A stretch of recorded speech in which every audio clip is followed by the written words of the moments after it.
Nas vastas e áridas savanas do norte da Nigéria, onde o horizonte se perde no calor que ondula do ar e a vida é uma luta diária pela sobrevivência, a fé não é um conceito abstrato, mas uma ferramenta essencial para a existência.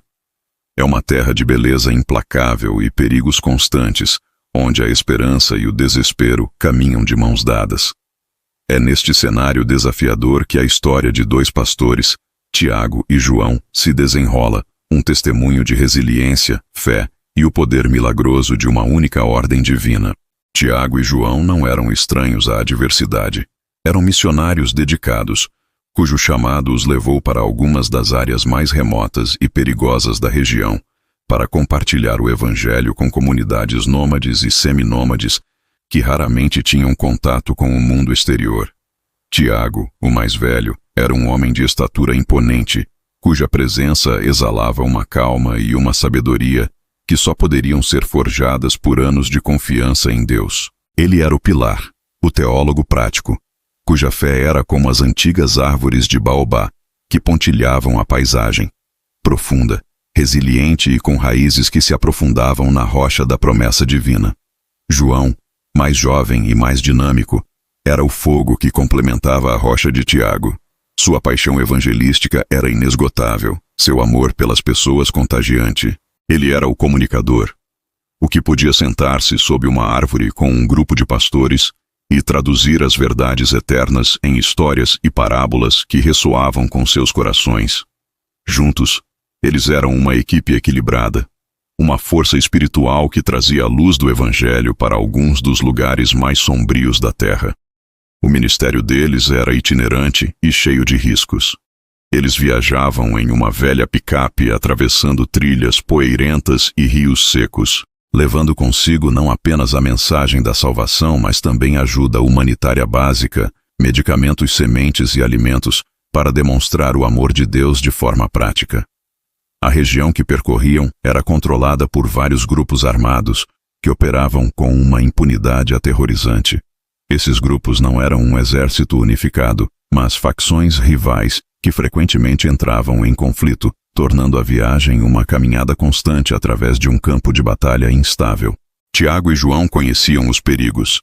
Eles oravam antes de cada viagem, consagrando seu veículo, seu tempo e suas vidas a Deus. Eles confiou em sua fé não como um amuleto para evitar o perigo, mas como uma âncora no meio dele. A tempestade que se aproximava não era visível no horizonte, mas se formava nos corações sombrios dos homens.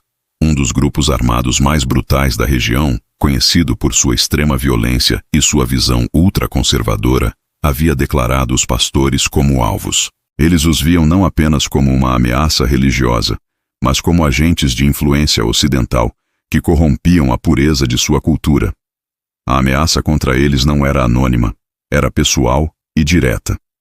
Eles receberam avisos através de contatos locais, avisos que eram detalhados e aterrorizantes. Eles sabem de sua picape, disse um pastor local, seu rosto marcado pelo medo. Eles sabem sua rota. Eles juraram pelo sangue que não permitirão que vocês cruzem o Vale de Cano vivos. A notícia teria feito qualquer homem sensato cancelar sua viagem e retornar à segurança da cidade. Mas Tiago e João, depois de orar e jejuar, sentiram uma paz inexplicável sobre a jornada. Eles sentiram que Deus não estava lhes dizendo para se desviar, mas para avançar. Eles acreditavam que suas vidas estavam nas mãos de Deus, e que se era sua vontade que eles continuassem, Ele os protegeria. Se não, eles estavam prontos para encontrar seu lar no céu. A jornada para o Vale de Cano foi uma das mais tensas de suas vidas. A picape, que normalmente era um símbolo de liberdade e alcance, agora se sentia como um alvo móvel. Cada pessoa que viam na distância, cada topo de colina, era uma potencial ameaça. Eles viajaram em grande parte em silêncio, o som do motor e o rangido da suspensão preenchendo o ar pesado. Eles oravam sem parar, não súplicas de pânico, mas orações de confiança, cobrindo cada quilômetro de sua jornada com a proteção do Altíssimo. O ataque aconteceu de forma súbita e brutal. Eles estavam atravessando uma passagem estreita entre formações rochosas, um local perfeito para uma emboscada. Sem aviso, um caminhão apareceu à sua frente, bloqueando a estrada, enquanto outro veículo surgiu de trás, prendendo-os. Antes que pudessem reagir, a explosão de tiros de rifle encheu o ar. Os vidros da picape se estilhaçaram.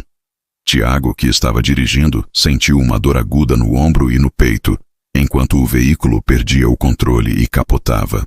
O mundo se tornou um caos de metal amassado, terra voando e o som ensurdecedor de tiros e metal se esfregando contra a rocha. Quando o veículo finalmente parou de cabeça para baixo, Tiago e João estavam amontoados um sobre o outro, sangrando, desorientados e em dor intensa. Eles podiam ouvir os gritos dos atacantes se aproximando, suas vozes cheias de ódio triunfante. As portas do veículo foram arrancadas e eles foram puxados para fora e jogados no chão poeirento. Eles estavam feridos, sangrando e completamente à mercê de seus inimigos. Os atacantes, com os rostos cobertos por lenços, os cercaram, seus rifles apontados. O líder do grupo, um homem com olhos frios e mortos, se aproximou, olhando para eles com um desprezo total. "Nós os avisamos", ele disse, sua voz desprovida de qualquer emoção. "Vocês não ouviram, agora vocês pagarão o preço." Ele não deu a eles a chance de falar uma última palavra. Com um gesto da cabeça, ele ordenou a seus homens.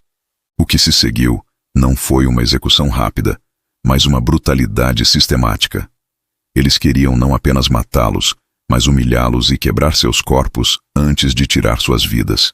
Eles os espancaram com coronhas de rifle, chutaram-nos e quebraram seus ossos um por um com uma precisão aterrorizante. Tiago e João, em meio à agonia, se agarraram à sua fé, orando em silêncio, seus corpos sendo destruídos. Mas seus espíritos se recusando a se render. Eles sentiram seus ossos das pernas e dos braços se quebrarem. Eles sentiram o impacto nos seus órgãos. A dor era além de qualquer coisa que poderiam imaginar. Um inferno na terra. Finalmente satisfeitos com seu trabalho, os atacantes os deixaram para morrer. Eles subiram em seus veículos e partiram, deixando para trás 2 corpos quebrados e sangrando, à beira da estrada poeirenta, sob o sol escaldante da savana. Para todos os efeitos, eles estavam mortos. Seus corpos estavam destruídos, sem esperança de socorro médico, a 1 hora de distância de qualquer ajuda. Eles estavam sozinhos, abandonados, à beira da morte, seus ministérios terminados, suas vidas prestes a se extinguir na poeira e no silêncio do vale. A escuridão começou a fechar-se em torno deles. Não apenas a escuridão da noite que se aproximava, mas a escuridão da morte. Eles haviam obedecido a Deus, e isso os levou a este fim. A fé deles estava sendo testada não apenas pela perseguição, mas pelo que parecia ser o silêncio de Deus em meio ao seu sofrimento. Eles estavam quebrados, derrotados, à beira da morte, sem ninguém para ajudá-los, sem esperança de cura.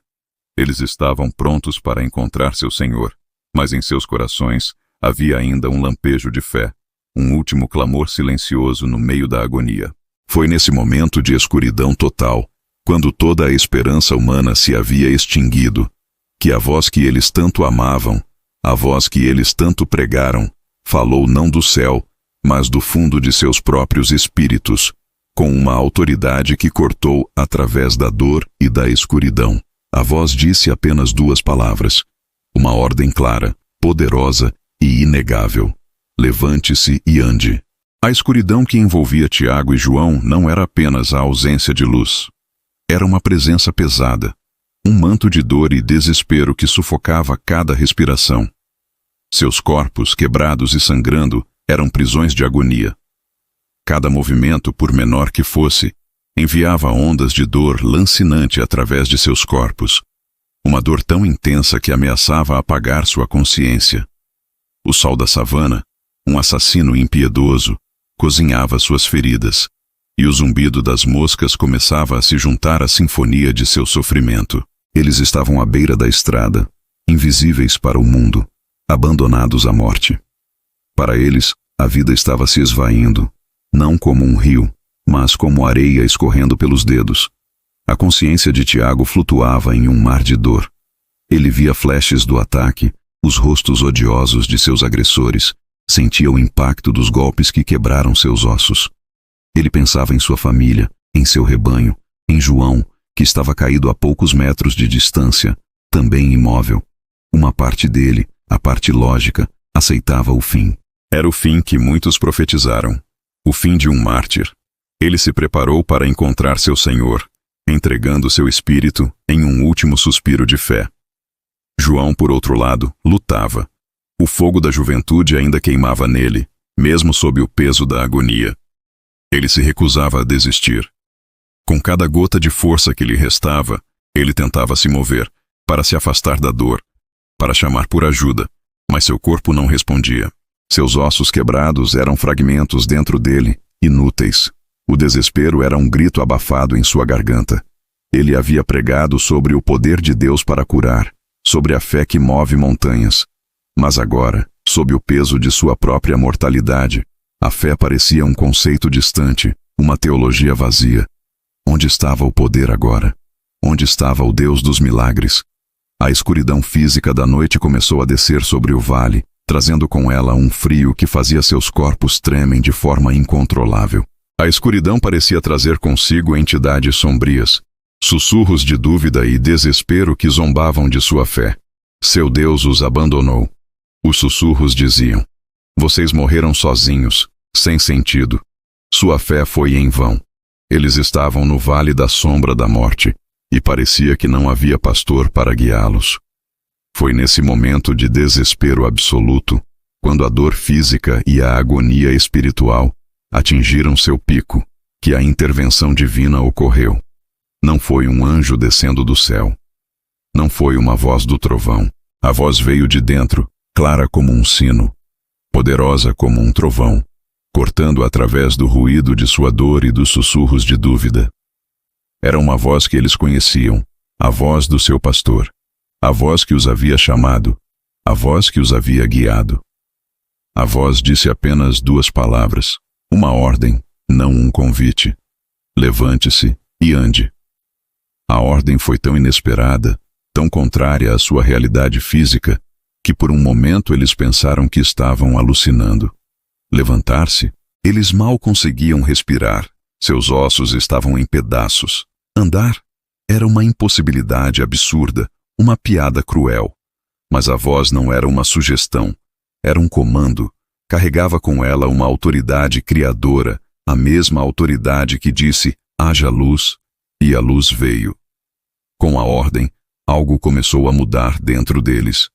Uma energia, quente e poderosa, começou a fluir através de seus corpos quebrados. Não foi uma cura gradual. Foi uma restauração instantânea. Tiago sentiu uma sensação de formigamento e calor intenso em suas pernas e braços. Ele podia sentir de forma sobrenatural, seus ossos se movendo, se realinhando, se fundindo.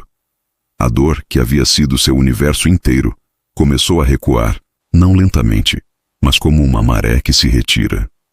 João, que estava à beira da inconsciência, sentiu a mesma coisa.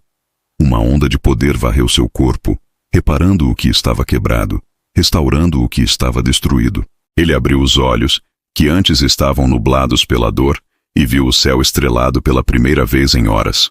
A ordem ecoou novamente em seus espíritos, não como um som, mas como uma compulsão. Levante-se e ande. Movidos por uma fé que agora era sustentada pelo poder, eles começaram a obedecer. Tiago, com um esforço que não era mais seu, colocou as mãos no chão poeirento e empurrou seu corpo para cima. Seus braços, que haviam sido inúteis, o sustentaram. Ele se sentou, olhando para seu corpo. As roupas estavam em farrapas, cobertas de sangue seco e poeira. Mas sob as roupas, ele sentia seu corpo inteiro. Ele moveu as pernas. Elas se moveram. Não havia dor. Ele se levantou lentamente, incerto, como um bebê dando seus primeiros passos. Ele estava de pé. João, vendo Tiago de pé, também começou a se mover. Com a mesma ajuda sobrenatural, ele se sentou e depois se levantou. Eles estavam de pé, no meio do vale escuro. Dois homens que deveriam estar mortos, curados instantaneamente pelo poder de uma única ordem. Eles se olharam. seus rostos iluminados pela luz fraca das estrelas, seus olhos cheios de um espanto e uma gratidão que excediam todas as palavras. Eles não acreditavam no que estavam vendo. Eles se abraçaram, não como homens que haviam escapado da morte, mas como testemunhas oculares de um milagre inegável. A ordem continuou a ecoar em seus espíritos. E ande. Eles olharam para a picape capotada a poucos metros de distância. Eles não tinham como consertá-la. Eles não tinham para onde ir. A estrada estava vazia, a escuridão era total. Mas eles tinham uma ordem. Então eles começaram a andar. Eles não sabiam para onde estavam indo. Eles apenas sabiam que tinham que andar.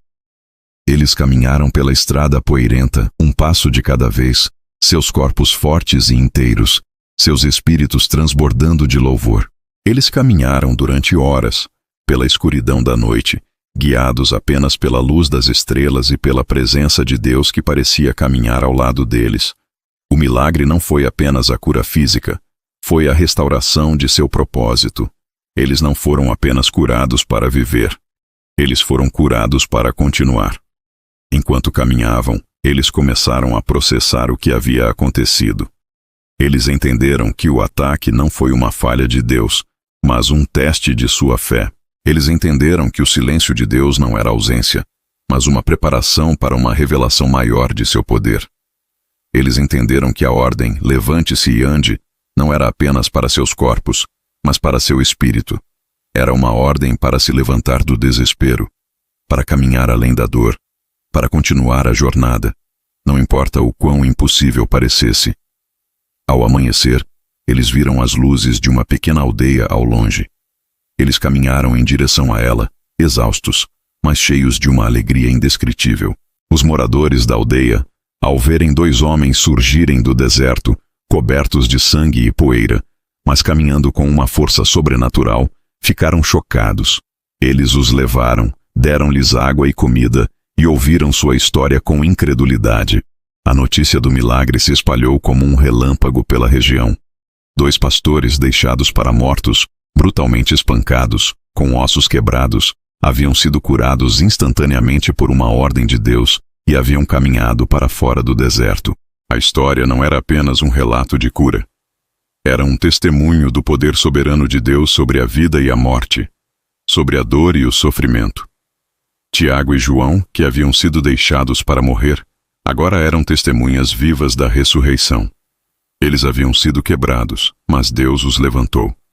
Eles haviam sido derrotados, mas Deus os fez andar novamente. A ordem que os curou também lhes deu um novo testemunho, uma nova autoridade, uma nova unção para continuar o ministério que o inimigo pensou que havia destruído para sempre.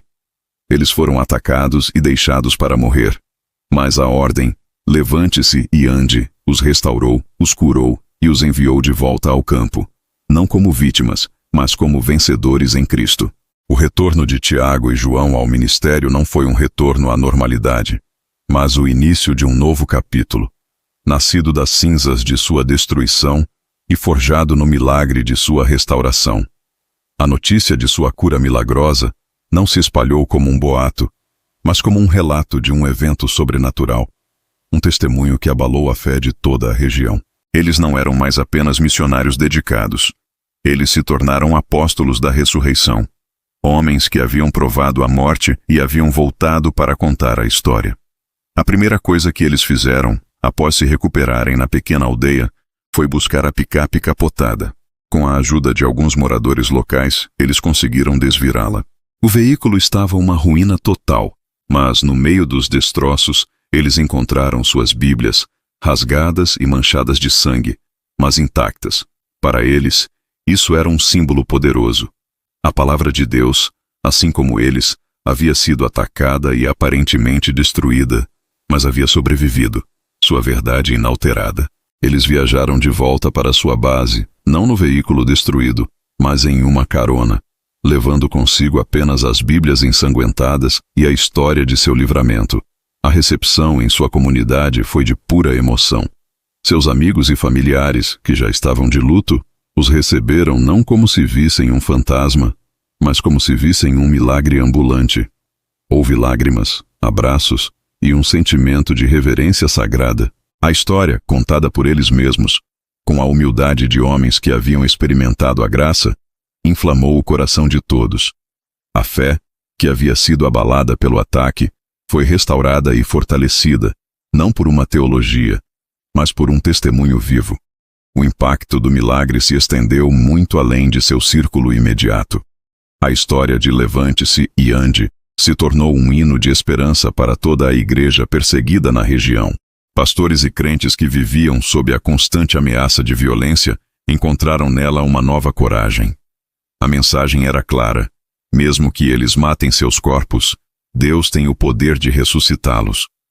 A morte não era mais o fim a ser temido, mas um portal para a glória. E a vida na terra era uma jornada a ser vivida com ousadia, sabendo que o Deus que os curou poderia protegê-los. O ministério de Tiago e João assumiu uma nova dimensão. Eles ainda iam às aldeias, ainda pregavam o evangelho, ainda distribuíam ajuda humanitária. Mas agora, sua pregação tinha uma autoridade que antes não possuíam. Quando eles falavam sobre o poder de Deus, não era como uma teoria que leram em um livro. Era como um relatório de campo. Quando eles pregavam sobre a ressurreição, era com a convicção de homens que haviam experimentado um vislumbre dela em seus próprios corpos. As multidões que se reuniam para ouvi-los eram maiores, a resposta ao altar mais profunda. Milagres de cura e libertação se tornaram mais comuns em suas reuniões, não porque eles tivessem recebido um dom especial, mas porque a fé das pessoas havia aumentado ao ver o testemunho vivo diante delas. O milagre também teve um impacto profundo em seus agressores. A notícia de que suas vítimas haviam sido encontradas vivas, curadas e caminhando, chegou aos ouvidos do grupo que os atacou. No início, eles se recusaram a acreditar, chamando de mentira e propaganda. Mas como mais e mais testemunhas oculares confirmaram a história, um medo começou a se infiltrar em seu meio. O líder do ataque, o homem de olhos frios, ficou particularmente perturbado. Ele havia visto os corpos quebrados de Tiago e João. Ele havia deixado-os para morrer. A ideia de que eles estavam andando, inteiros, era mais aterrorizante do que qualquer exército. Ele havia tentado destruir a mensagem, matando os mensageiros, mas a mensagem havia voltado com um poder ainda maior. O medo se tornou uma doença que se espalhou pelo grupo. Alguns dos homens, incapazes de conviver com o que consideravam um ato sobrenatural de poder, desertaram. Outros começaram a questionar a autoridade de seu líder. Como ele poderia protegê-los se não pudesse garantir a morte de 2 pastores desarmados? O grupo, antes coeso e brutal, começou a se desintegrar por dentro, consumido pelo mesmo medo que tentava instilar nos outros. Anos se passaram. Tiago e João envelheceram juntos, seus corpos carregando as cicatrizes do ataque, mas seus espíritos brilhando com a glória do que haviam testemunhado. Eles se tornaram pais espirituais para uma geração de crentes e pastores na região. A história de seu ataque e cura se tornou um pilar da fé local, contada e recontada em encontros, conferências e reuniões de oração. Eles sempre se certificavam de apontar para a glória de Deus, não para si mesmos. Nós não somos especiais, eles costumavam dizer. Nós apenas obedecemos. A ordem não foi para nós, mas para qualquer um que no meio de seu vale da sombra da morte se recusar a desistir e se agarrar à fé. A história de Levante-se e Ande não é apenas a história de uma cura física milagrosa, é a história da restauração do propósito. Deus não os curou apenas para que pudessem viver uma vida longa e confortável. Ele os curou para que pudessem continuar a jornada que Ele lhes havia designado. A ordem foi uma comissão. Ao se levantarem e andarem, eles estavam respondendo ao chamado de Deus não apenas para viver, mas para servir novamente. A ordem se tornou a fundação de seu novo ministério. Um ministério de ressurreição. Eles ministraram aos quebrantados, não com pena, mas com a certeza de que o mesmo poder que os curou poderia curar qualquer ferida, física ou emocional. Eles pregaram aos desesperados, não com otimismo, mas com a promessa de que, não importa quão profundo seja o vale, a voz do pastor ainda pode ser ouvida dizendo: levante-se e ande. A jornada deles, que quase terminou em uma vala poeirenta, se tornou uma peregrinação de esperança para milhares. Eles foram atacados, quebrados e deixados para morrer. Mas uma única ordem do Deus Todo-Poderoso não apenas curou seus corpos, mas também restaurou sua alma e reacendeu seu chamado, provando mais uma vez que quando Deus ordena, o impossível se torna possível e a morte se torna a porta para uma vida maior e mais poderosa. E se esta história inspirou sua fé, apoie nosso trabalho se inscrevendo no canal para mais histórias inspiradoras. Lembrando que esta obra é produzida com o apoio da inteligência artificial, e qualquer acontecimento parecido com a realidade é pura coincidência. Que o Senhor vos abençoe nestes tempos difíceis.